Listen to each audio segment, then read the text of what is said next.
নমস্কাৰ মই ছাত্ৰ ছাত্ৰীসকল মই ৰাজেশ এতিয়া তোমালোকক ফ্লিপ ক্লাছৰুমলৈ পুনৰবাৰ স্বাগতম জনাইছোঁ। আজি তোমালোকৰ আলোচনা কৰিবলৈ লৈছোঁ ক্লাছ 10ৰ বিজ্ঞানৰ বিদ্যুৎ পাঠটোৰ তৃতীয় খণ্ডটো। ইতিমধ্যেই আমাৰ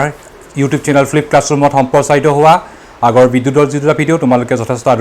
আদৰি লৈছা, তাৰ কাৰণে ধন্যবাদ। আৰু আজি তোমালোকৰ লগত সেই পাঠটোৰ এটা গুৰুত্বপূৰ্ণ অংশ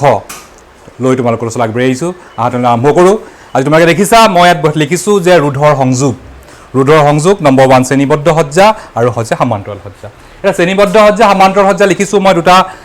চাৰ্কিট ডায়েগ্ৰামৰ এটা ক্ষুদ্ৰ অংশ চিম্বলিক যিটো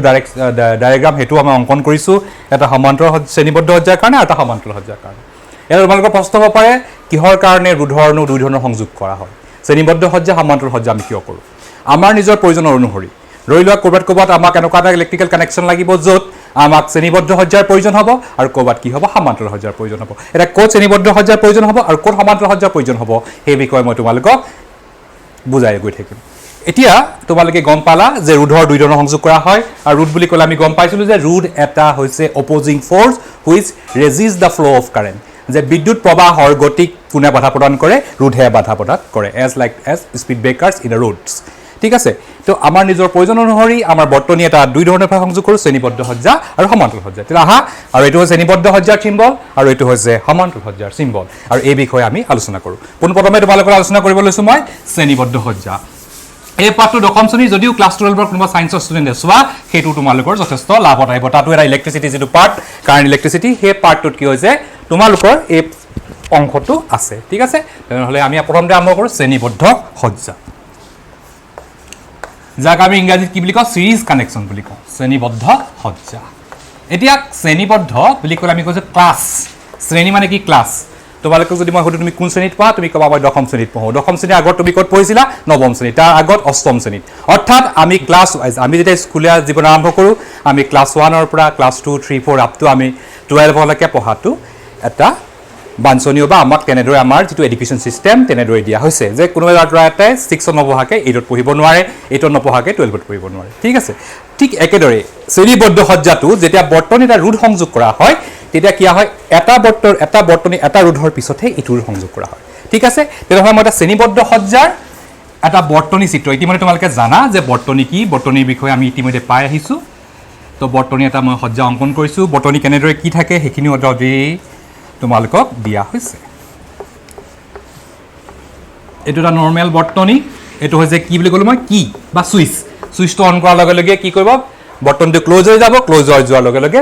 বৰ্তনীটোৰ মাজে প্ৰবাহ সঞ্চালিত হ'ব। এইটো হৈছে এটা বেটেৰী বা শুকান কোষ যিয়ে কি কৰিব পাৰে বৰ্তনীটোত বিভৱ ভেদৰ সৃষ্টি কৰিব। ঠিক আছে, এইটো হৈছে এমিটাৰ প্ৰবাহ জুখিবৰ কাৰণে। আৰু যেতিয়াই মই বৰ্তনী ছুইচ অন কৰিম তেতিয়া কি হ'ব এই প্ৰবাহ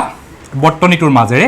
এই পথেৰে কি কৰিব অগ্ৰসৰ হ'ব। ইয়াত মই এই বৰ্তনীটোৰ 3টা ৰোধ লগাইছোঁ, যেনেকৈ মই কৈছোঁ যে আমি 6, 7, 8, 9, 10 তেনেদৰে আমি ক্লাছসমূহত পঢ়ি গৈছোঁ। ঠিক তেনেদৰে এই বৰ্তনীটোত মই এটা ৰোধৰ পিছত আনটা ৰোধ, এইটো ৰোধৰ পিছত মই আনটা ৰোধ লগাইছোঁ। ঠিক আছে, অৰ্থাৎ প্ৰবাহটো কি হ'ব পোনপ্ৰথমে এই বৰ্তনীৰ এই ৰোধৰ মাজে পাৰ হৈ যাব, এই ৰোধৰ মাজে পাৰ হৈ যোৱাৰ পিছত নেক্সট এইটো ৰোধত সোমাব আৰু ঠিক তাৰপিছত কি হ'ব এইটো ৰোধত সোমাব। অৰ্থাৎ শ্ৰেণীবদ্ধ সজ্জাত কি হয় বেটেৰী ছুইচ আমি যদি বৰ্তনীটোৰ চাৰ্কিটটো অন কৰি দিওঁ এটা প্ৰবাহে বৰ্তনীটোৰ মাজেৰে সঞ্চালিত হ'ব। ঠিক আছে, আৰু কিমান প্ৰবাহ সঞ্চালিত হৈছে কোনে জুখিব? এই এমিটাৰটোৱে জুখিব। এতিয়া পোনপ্ৰথমে যেতিয়া মই বৰ্তনীটো অন কৰোঁ আৰু ইয়াত যদি এই অংশটোত যদি মই এটা কি কৰোঁ এটা মই বিভৱ ভেদ জুখিবলৈ কি ৰাখি দিলোঁ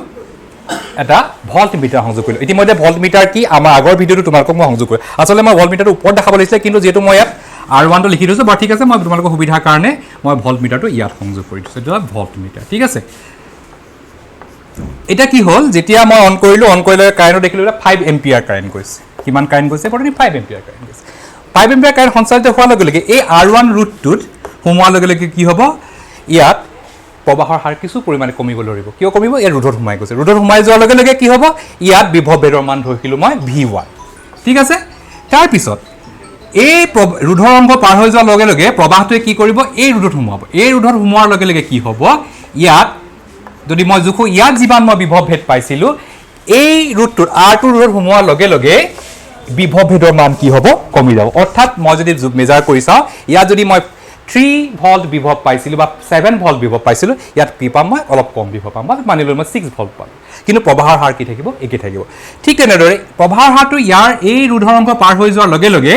যদি এই অংশটোত সোমাবলৈ ধৰে এই ৰোধৰ অংশত সোমোৱাৰ লগে লগে যদি ইয়াত মই এটা বিভৱ ভেদ জুখিবলৈ ভল্টমিটাৰ এপ্লাই কৰি দিওঁ কি হ'ব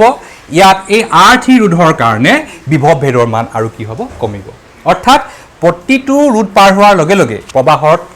পাৰ হোৱাৰ লগে লগে কি হ'ব বিভৱ ভেদৰ মান কমিবলৈ আৰম্ভ কৰিব কিন্তু ইয়াত এটা বস্তু সদায় ধ্ৰুৱক হৈ থাকিব কি হ'ব প্ৰবাহৰ মানটো কি হৈ থাকিব ধ্ৰুৱক হৈ থাকিব খুব আংশিক পৰিমাণে প্ৰবাহৰ মান কমিব পাৰে কিন্তু আমি হলেও সেইটো কমা যেন নেদেখাও কি কৰিম সেইটো প্ৰবাহটো এটা কনষ্টেণ্ট বুলি ক'ম অৰ্থাৎ এই বৰ্তনীটোৰ মাজে সঞ্চালিত প্ৰবাহৰ মান কিমান I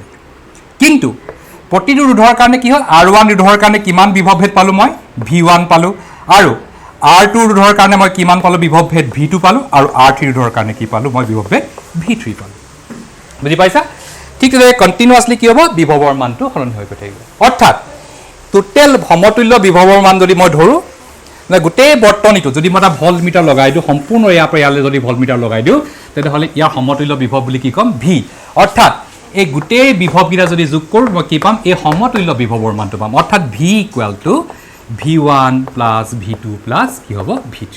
য'ত V হৈছে সমতুল্য ৰোধ যদি মই আৰু ৰোধ সংযোগ কৰোঁ 5টা ৰোধ লগাওঁ 6টা ৰোধ লগাওঁ কি হ'ব V equal to V1 plus V2 plus V3 plus V4 continuously কি হ'ব বাঢ়ি বাঢ়ি গৈ থাকিব অৰ্থাৎ V equal to V1 plus V2 plus V3 এটা আমি অমৰতত কি পাইছিলোঁ অমৰতত পাইছিলোঁ V ইকুৱেল টু কি পাইছিলোঁ আমি IR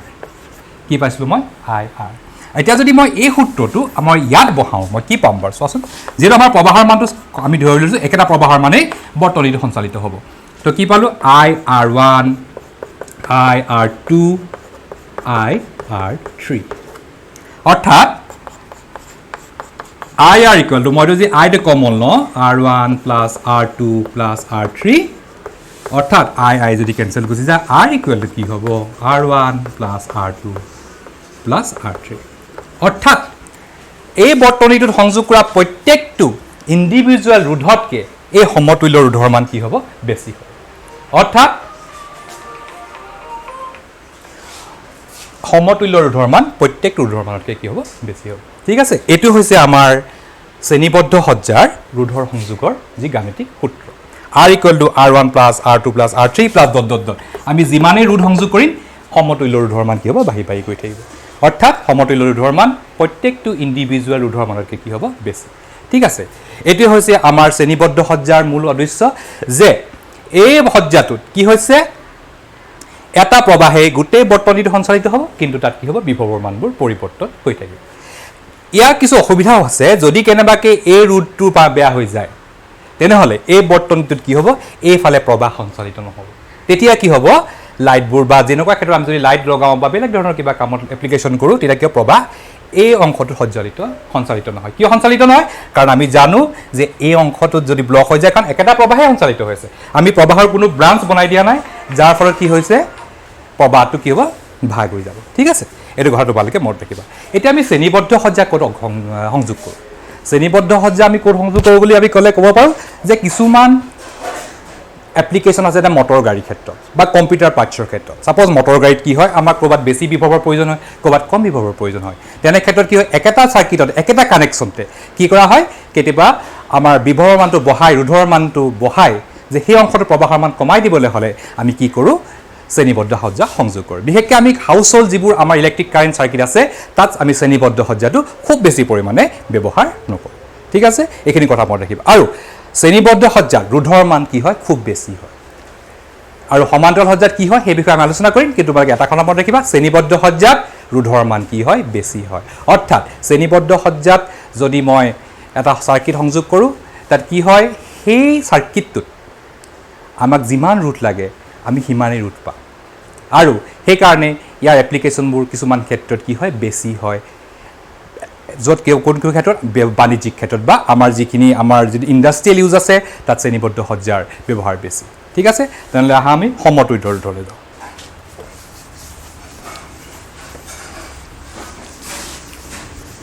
ইতিমধ্যে তোমালোকে চাৰ্কিটো সমতুল্য ৰোধৰ যিটো আমি সমান্তৰাল সজ্জা পাইছিলোঁ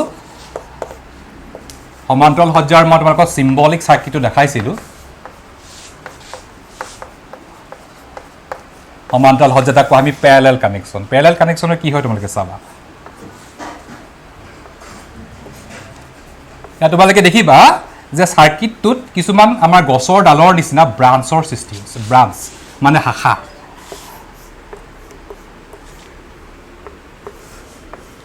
এটা তোমালোকে এজ নৰ্মেল বেটাৰী দেখিছা এটা কি দেখিছা কিটো দেখিছা এতিয়া কি হৈছে ইয়াত যেতিয়া প্ৰবাহটো সঞ্চালিত হ'ব এই আই প্ৰবাহটো ইয়াত কি হ'ব এটা মই ৰোধৰ নাম দিছো R1 R2 R3 এই আই প্ৰবাহটো এই তিনটা ব্ৰাঞ্চ বা তিনটা শাখাত সমানে বিভক্ত হৈ যায়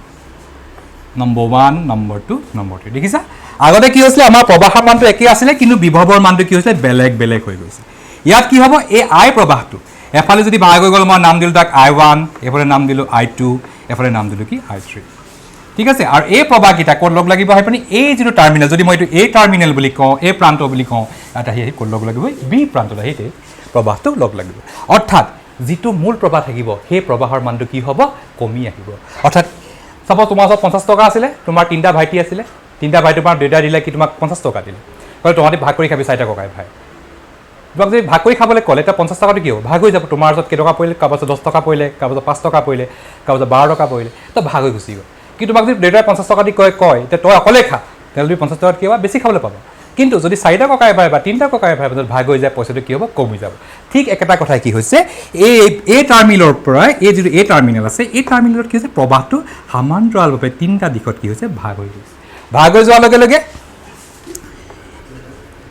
যেতিয়া এই ৰোধৰ মাজেৰে পাৰ হৈ গৈছে কি হৈছে প্ৰবাহৰ মান আৰু কমিবলৈ ধৰিব কাৰণ ৰোধে কি হ'ব প্ৰবাহটো কমাই দিব ঠিক একেদৰে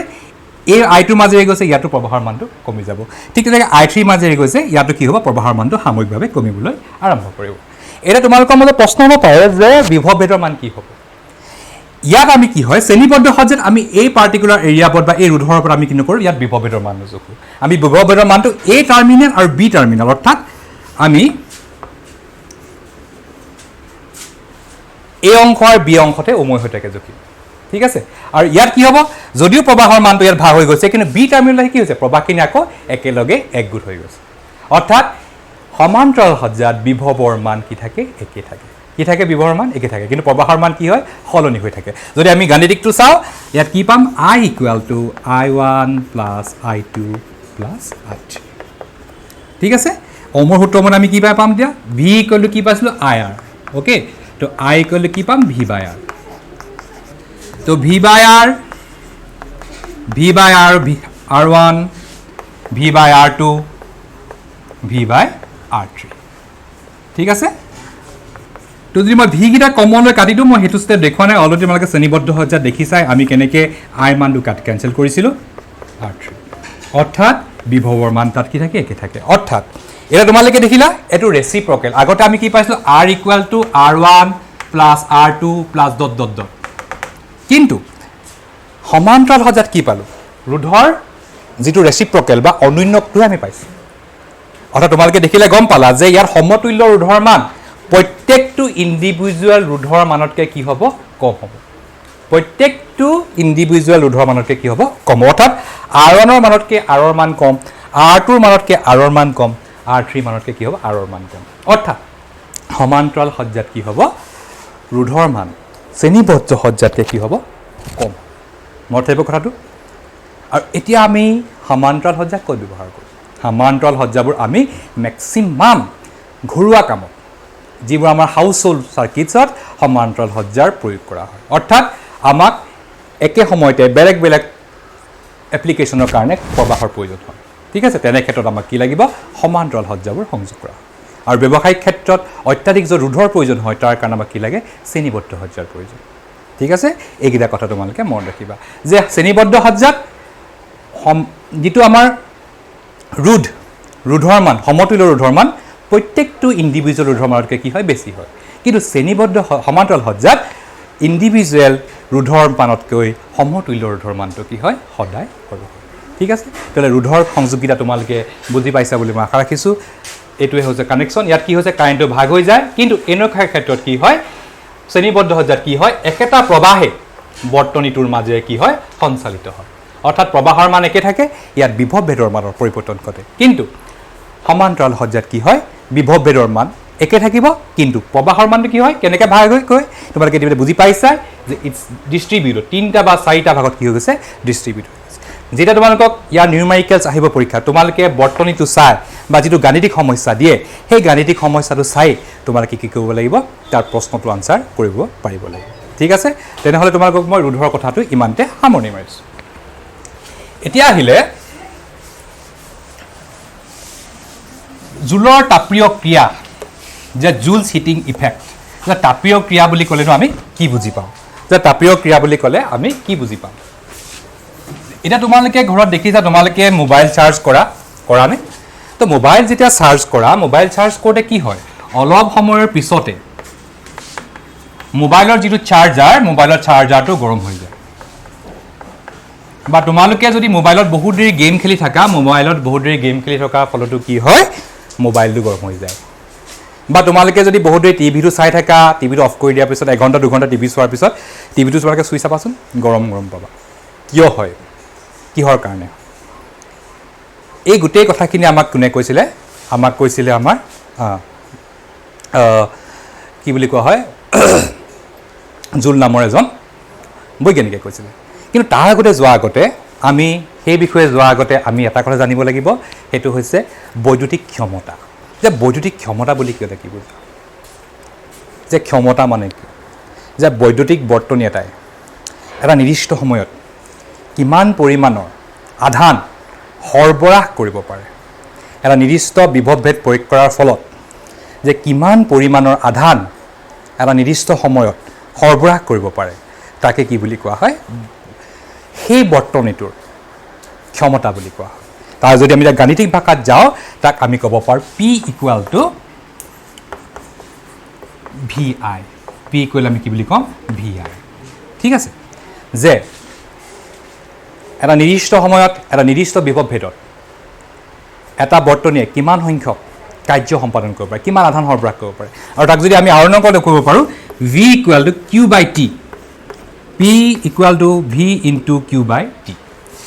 আৰু আমি জানো Q/T মানে কি আধান যে নিৰ্দিষ্ট সময়ত এটা নিৰ্দিষ্ট বিভৱভেদ প্ৰয়োগ কৰাৰ ফলত বৰ্তনীটোৱে কিমান পৰিমাণৰ আধান সৰবৰাহ কৰিব পাৰে তাকে কি বুলি কোৱা হয় যিটো আমাৰ বৈদ্যুতিক বৰ্তনী তাৰ ক্ষমতা ঠিক আছে এতিয়া আমি আহোঁ তাপীয় ক্ৰিয়া এতিয়া তাপীয় ক্ৰিয়া বুলি আমি গম পালোঁ যে কোনোটা বৰ্তনীটো কিহেৰে নিৰ্মাণ কৰিছে সেই নিৰ্মাণ কৰা যিটো মেটেৰিয়েল সেই মেটেৰিয়েলটোৰ ৰোধকতা কেনেকুৱা কিমান তাৰ ৰোধকতা আমি অলৰেডি লিষ্টখন পঢ়িলোঁ আমি ৰোধকতা যেতিয়া পঢ়িলোঁ ৰোধকতা পঢ়াৰ সময়ত তাৰ যিখন আমাৰ লিষ্ট আছিলে দেখিছিলে তোমালোকে কপাৰৰ কি হয় টানষ্টেণ্ডৰ কি হয় বেলেগ বেলেগ মৌলৰ বেলেগ বেলেগ ৰোধকতা আছে ঠিক আছে সেই ৰোধকতাৰ ওপৰত ভিত্তি কৰি কি হয় সেই মেটেৰিয়েলটো গৰম যে কপাৰ বা ইণ্ডিয়াম কিমান গুণে বেছি ৰোধকতা সেই গোটেই কথাখিনি আমি অলৰেডি লাষ্ট ক্লাছত আলোচনা কৰিছিলোঁ হয়নে এতিয়া সাপোজ এটা বৰ্তনীত মই কি কৈছোঁ প্ৰবাহ সঞ্চালিত কৰি আছে ৰোধ প্ৰয়োগ কৰা হৈছে এতিয়া বৰ্তনীটো যদি মই নিৰ্দিষ্ট সময়ৰ কাৰণে প্ৰবাহ সঞ্চালিত হৈ থাকে ই কি হ'ব ৰোধকতাৰ কাৰণে তাকে ৰোধবোৰে কি প্ৰবাহটো যোৱাত বাধা প্ৰদান কৰিব বাধা প্ৰদান কৰাৰ কাৰণে কিছু পৰিমাণে প্ৰবাহ কি হ'ব য'ত যাব লাগিছিল তলে নাযায় কি কৰিব ৰোধৰ কাৰণে তাৰ যিটো ইণ্টাৰনেল ৰেজিষ্টেঞ্চৰ কাৰণে কেৱল তাঁৰডাল গৰম হ'বলৈ আৰম্ভ কৰিব তাঁৰডাল কি কৰিব গৰম কৰি তুলিব সেই পৰিবাহীটো কি কৰিব গৰম কৰি তুলিব সেই গৰম হোৱা পৰিবাহীটোৰ তাপ সেই তাপৰ মান বৰ্তনীটোৰ মাজেৰে সঞ্চালিত হোৱা প্ৰবাহৰ বৰ্গৰ সমানুপাতি কিহৰ সমানুপাতি বৰ্গৰ সমানুপাতি এটা H proportional to I², প্ৰবাহৰ বৰ্গৰ সমানুপাতি সঞ্চালিত হোৱা প্ৰবাহৰ বৰ্গৰ সমানুপাতি সেই তাপৰ মান কিমান সময়ৰ কাৰণে বৰ্তনীটোত সঞ্চালিত হৈছে সময়ৰ সমানুপাতি যিমান দেৰিলৈকে প্ৰবাহ সঞ্চালিত হ'ব সিমান দেৰি কি হ'ব বৰ্তনীটো গৰম হ'বলৈ আৰম্ভ কৰিব যদি কম সময়ৰ কাৰণে হয় কম গৰম হ'ব যদি বেছি সময়ৰ কাৰণে হয় ই কি হ'ব বেছি ইয়াৰ লগতে আমি কিমান ৰোধ বৰ্তনীটোত প্ৰয়োগ কৰিছোঁ বৰ্তনীটোৰ ৰোধকতা কিমান ৰোধকৰ বৰ্তনী তাৰ ওপৰতো কি হৈছে সেই তাপীয় ক্ৰিয়াটো কি হ'ব সমানুপাতি সেই তাপৰ মান সেই ৰোধকৰ ওপৰত সমানুপাতি অৰ্থাৎ ৰোধকতা যিমানেই বেছি হ'ব সিমানে তাপ বেছি হ'ব যিমানে ৰোধকতা কম হ'ব সিমানে তাপ কম হ'ব অৰ্থাৎ যদি আমি কনক্লুজন কৰোঁ ইয়াক আমি লিখিব পাৰিম H = I² RT এইটোৱে হৈছে জুলৰ তাপীয় ক্ৰিয়াৰ যিটো সমীকৰণ H = I²RT প্ৰবাহৰ বৰ্গৰ সমানুপাতিক ৰোধৰ সমানুপাতিক বা ৰোধকতাৰ সমানুপাতিক আৰু কিমান সময়ৰ কাৰণে বৰ্তনীটো তাপ সঞ্চালিত হৈছে সেই তাপৰো কি সমানুপাতিক ঠিক আছে H কি হ'ল মই ক'লো I²RT এটা এই সমীকৰণটোক আমি ভিন্ন ধৰণে কি কৰিব পাৰো মডিফিকেশন কৰিব পাৰো এতিয়া আমি জানো V = IR ওকে তো R = কি হ'ব V/I যদি মই এটো প্লট কৰো I² V/I * T যদি মই কাটি দিও আমি কি পাম I = VIT ইয়াত বিভৱ ভেদৰ ফৰ্মুলা আমি প্ৰয়োগ কৰিব পাৰো মই তোমাক ফৰ্মুলাবোৰ কিয় সদায় ভাঙি দিও না তোমালোকৰ গাণিতিক সমস্যা কৰিবলৈ সমাধান হয় যদি আমাক কেতিয়াবা কি কয় ৰুটটো নিদিয়ে বিভৱৰ মান দিয়ে সময় দিয়ে তেতিয়া তুমি এইটো ফৰ্মুলা ইউজ কৰিলা ইয়াত দেখিলা মই বিভৱটো ক'ত বহাও তেতিয়া তোমালোকে ইজিলি ক'ত বহাব পাৰিবা R = আমি কি কৰিলো V = IR R = V/I V/I plot কৰিলো I কেনসেল গুচি গ'ল তেতিয়া I VT প্ৰবাহৰ মান বিভৱ পাৰ্থক্যৰ সময় দিলে আমি কি কৰিব তাপীয়কাৰ মান উলিয়াব পাৰিম ঠিক তেনেকৈ আমি ইয়াত আৰু উলিয়াব পাৰো মডিফিকেশন কৰি আমি এটো এটা পালো H = IVT এটো এটা পালো তাৰ পিছতে একো ওমৰ সূত্ৰটো প্ৰয়োগ কৰি আমি কি পাম চাবা তোমালোকে H = V কি পালা IR I কি পাম আকৌ V/R ঠিক আছে V/R²RT অৰ্থাৎ V²R² R * T R cancel গুচি গ'ল V/R/T এটা জুলৰ তাপীয় কেটো আমি তিনি ধৰণে লিখিব পাৰো H = V/R * T অৰ্থাৎ কেটা প্ৰবাহ দিয়া থাকিলো ৰোধৰ মান বিভৱ পাৰ্থক্যৰ মান আৰু সময়ৰ মান দিয়া থাকিলো আমি ইজিলি কি কৰিব পাৰো কিমান বৰ্তনটো গৰম হৈছে তাপৰ মান আমি নিৰ্ণয় কৰিব পাৰো তো আজি আমি ক্লাছত এইকেইটা কথা পঢ়িলো যে সমাদল সজ্জা শ্ৰেণীবদ্ধ সজ্জা কি ইয়াৰ লগতে জুলৰ তাপীয় ক্ৰিয়া আৰু বৰ্তনী এটাৰ ক্ষমতা যে ক্ষমতা মানেনো কি কেনেকৈ আমি বৰ্তনীটা পাৱাৰটো ক্যালকুলেট কৰিব পাৰো ঠিক আছে তো আজিলৈ ক্লাছটো ইমানতে সামৰণি মাৰিছো আশা ৰাখিছো তোমালোকে ক্লাছটো লাভান্বিত